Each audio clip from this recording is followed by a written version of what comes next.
Hello, my name's Julie Clayton and I'm going to talk to you about the grey bit in the middle. But to start, I want to ask you a question. I want you to think about a time when you've changed your mind about something. Specifically, you've changed your mind because somebody has shouted at you, told you that you were wrong, or even laughed at you. Hold that thought. So, a bit about me. I'm not an NHS lifer. I'm new to the NHS. I've been here about 5 years. I came here to be a cheerleader for the NHS. And there were 3 reasons that I wanted to work for the NHS, and I'm very proud to work for the NHS. The first one is that I'm here, and I very nearly wasn't. The second one is that my daughter is here. Not only is she here, she's full of life and she's fab. And the third reason is that my mum is still here. And I'm very pleased that she had the care that she did.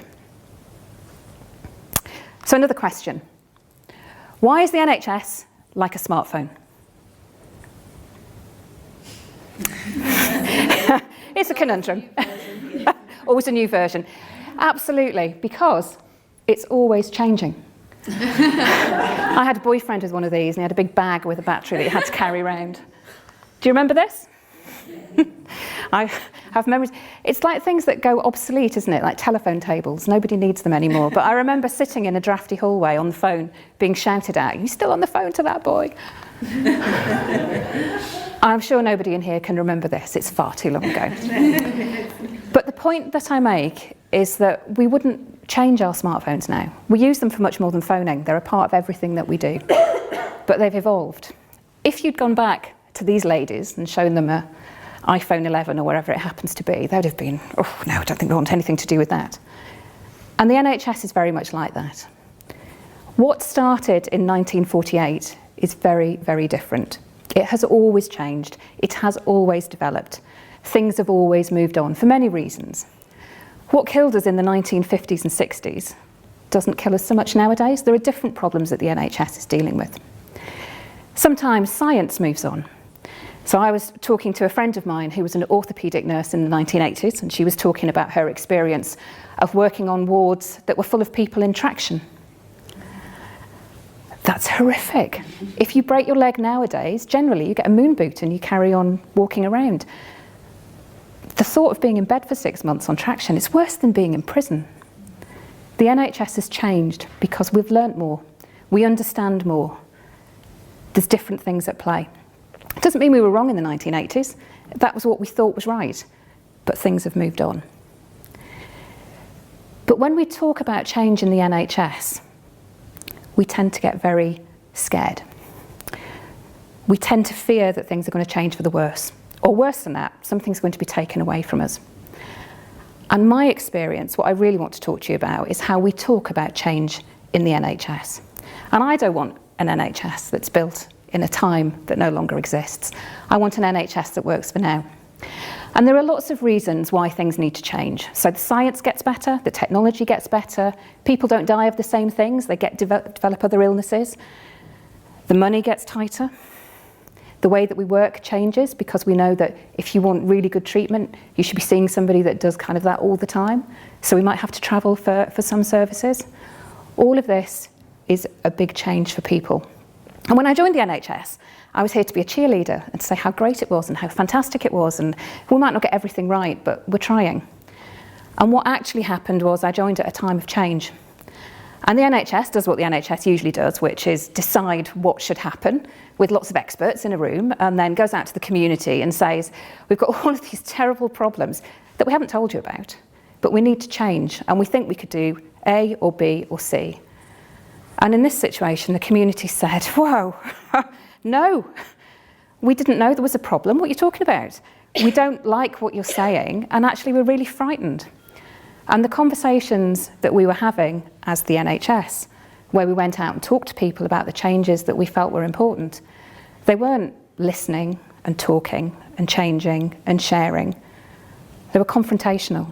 They were filled with fear and they were filled with anger. And they were no fun at all. And far from being a cheerleader for the NHS, I felt a bit like a ringleader. I was like bringing people out and saying, here you are, shout at this one now. Here you are, here's another one to shout at. Nothing changed in a positive way.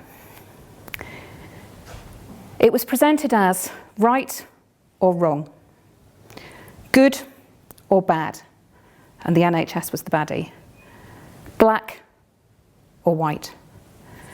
And the reality was actually everything that we were talking about was a bit of grey. It was somewhere in the middle. There were lots of reasons, lots of issues. One of the big issues that we were talking about was maternity services. And people were very frightened at the prospect of not having consultant-led maternity services in Whitehaven. Completely understand their fears. The anger made that the people that were making the decision took a step back and said, let's try and do this differently. Let's try and involve people. And I discovered that far from being a cheerleader, I was actually a connector. My job was to try and bring people together to talk about things in a different way. And what this did was bring people from both sides, because it was sides, it was black or white, to sit around a table and to talk about the real issues. Problems with not being able to recruit the right specialist staff. If we can't recruit them, we can't run the service. These are real problems. The money is always a problem. Safety levels. Regulators expect clinicians to be doing so much of a certain thing before they're happy that it's being done safely. And in small units, things like that don't happen.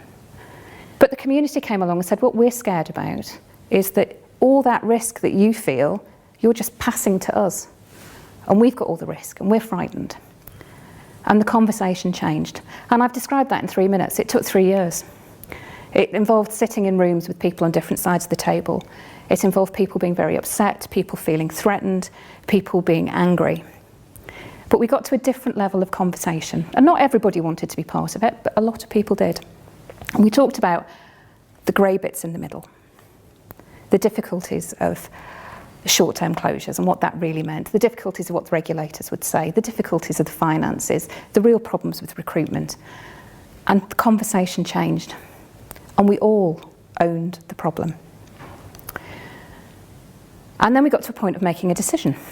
2 years after we'd had the consultation, and because of all the people that were involved, and there were members of the community, members of the public, third sector groups, frontline staff, clinical experts from all across the UK that had been involved, working really hard, NHS leaders, all sorts of people had given up their time to really try and work through the problems.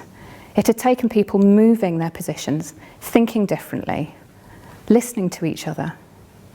The NHS will never solve the problems that the NHS faces on its own, and this was real collaboration and partnership. And when the decision was made that consultant-led maternity services should stay in Whitehaven, the headline in the paper, in black and white, so it must be true, was a victory for common sense. Well, if that's all it had taken, what had we been doing? And you know, you can't tell a very complicated story very simply with all of the details. But all of that hard work is the stuff that made a difference. So as an NHS, we worked very closely with Healthwatch Cumbria and CLIC, and we talked to the people who'd been involved in the process. And we said, how did it feel? What did we learn? And this is what they told us. We came up with a toolkit for co-production. I hate that word, it just means working together. But things like being clear about what you're talking about, listening with respect, doing, not just talking, measuring what you achieve together. This all came from people, not from the NHS. And we've worked together to do that. So I'm going to go back to that question I asked you at the beginning. Have you ever changed your mind because somebody ridiculed you or shouted at you or just told you, you're wrong? Or have you changed your mind on issues because you've learned more about it? You've found out about the background. You've seen it from somebody else's perspective. You've had a conversation where you're able to learn something. Because that's the sort of conversation that makes a real change. And that's the only way that the NHS will be able to meet the rising demand and carry on being the wonderful service that gave me my mum, my daughter, and allows me to stand here breathing today. And I'm very surprised to end on the line that the NHS is very like 50 Shades of Grey. So I leave you with a challenge. If you see something or hear something and it's black and white, take a step back and think about the shades of grey in the middle and ask, what can you do to help improve that conversation and to make a difference if it's something that you care about. Thank you.